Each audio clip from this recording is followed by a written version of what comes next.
America's public enemy number one in the United States is drug abuse. In order to fight and defeat this enemy, it is necessary to wage a new all-out offensive. This will be a worldwide offensive. Fundamentally, it is essential for the American people to be alerted to this danger, to recognize that it is a danger that will not pass with the passing of the war in Vietnam, which has brought to our attention the fact that a number of young Americans have become addicts as they serve abroad. This offensive deals with the problem there, but will then go on to deal with the problem throughout America. President Nixon never actually uses the word, but for everyone listening, it's clear Richard Nixon is declaring a war on drugs. The briefing team will now be ready to answer any questions on the technical details of the program. Do represent a threat.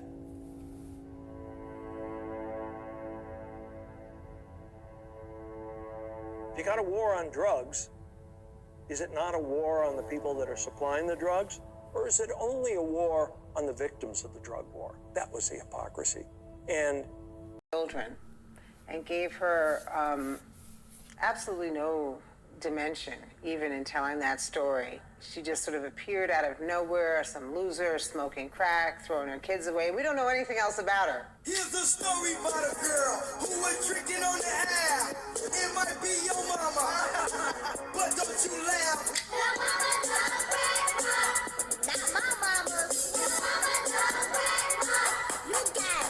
People who were smoking crack were vilified, giving the impression to the country that these people were out of control because they used this substance. These people deserve no help from us because they used this substance. These people we can disregard. That's why it's so dangerous.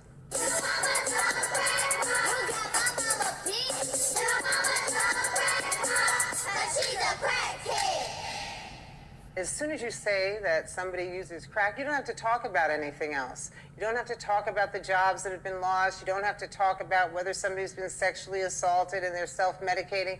You don't have to talk about anything. You could throw away. We agreed that some of our people were worthy of being thrown away, and that's what happened on our watch. Since crack appeared on their street, a new apartment with stunning views In them.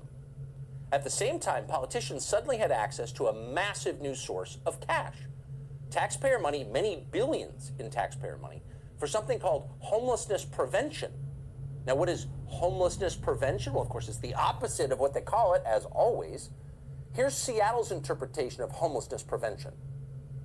A handful of Seattle's more than 12,000 homeless will soon be going from the street to a new apartment with stunning views of the Space Needle and Puget Sound.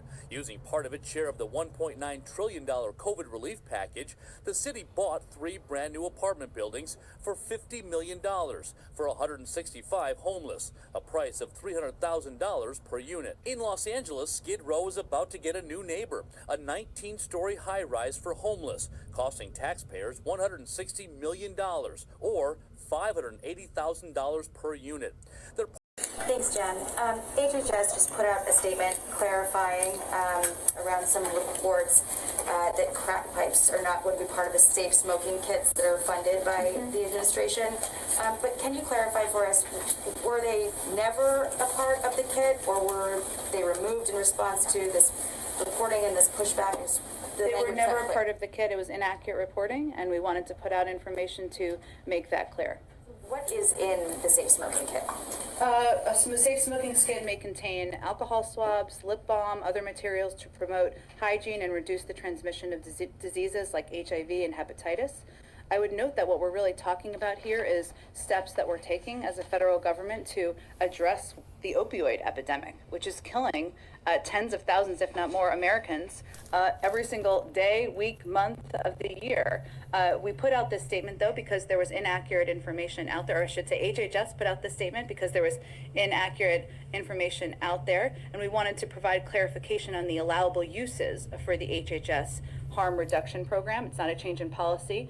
This program, though, is focused on harm reduction strategies, including prioritizing the use of fentanyl test strips and clean syringes. And all of these harm reduction services that will be supported by these programs are intended to save lives from an epidemic that we know is devastating to communities across the country.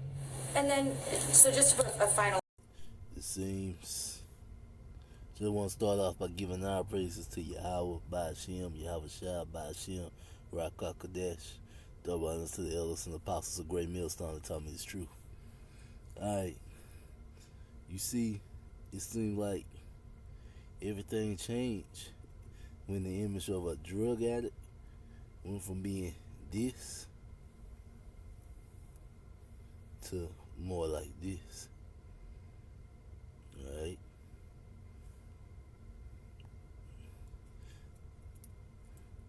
It was looked down on. Didn't nobody care about them when they looked like this.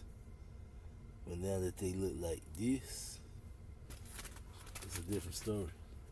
This is Job chapter 15, verse 34. For the congregation of the hypocrite should be a desolation, and fire should consume the tabernacles of Babel. Alright? And this is very hypocritical. Alright? Now, this is Jeremiah 51, start at verse 4. Thus the slain shall fall in the land of the Chaldeans, and they are thus through in her streets. For Israel has not been forsaken, nor Judah of his power.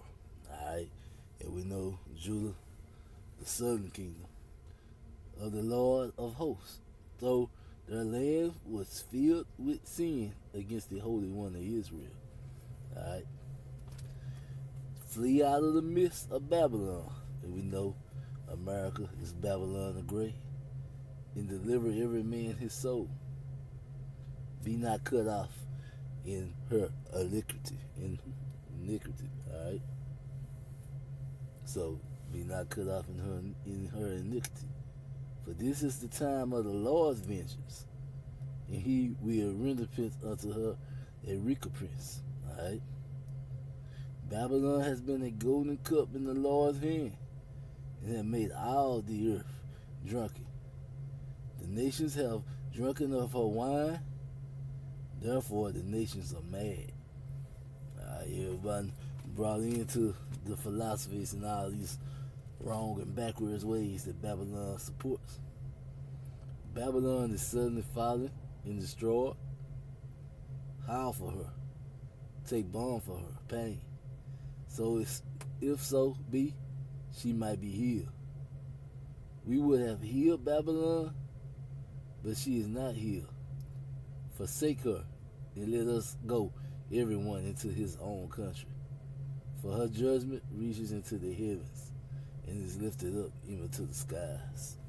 And this is one of the biggest reasons why this place gotta go. It got to burn. I mean, this is ridiculous. Alright? The difference in treatment. Alright? And with it,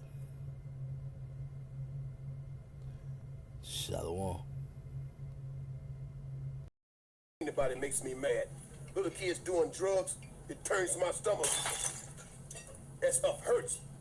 It stops you from living up to your potential. It holds you back. It hurts the user. It hurts his family. And it hurts his friends.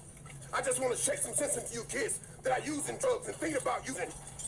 So remember, don't, or else. Okay?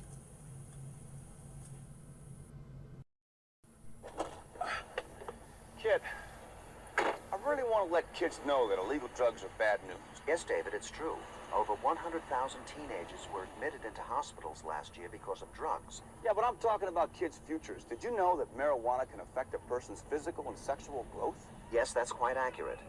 In a laboratory test, female animals treated with the active component in marijuana experienced a 44% death rate among their offspring.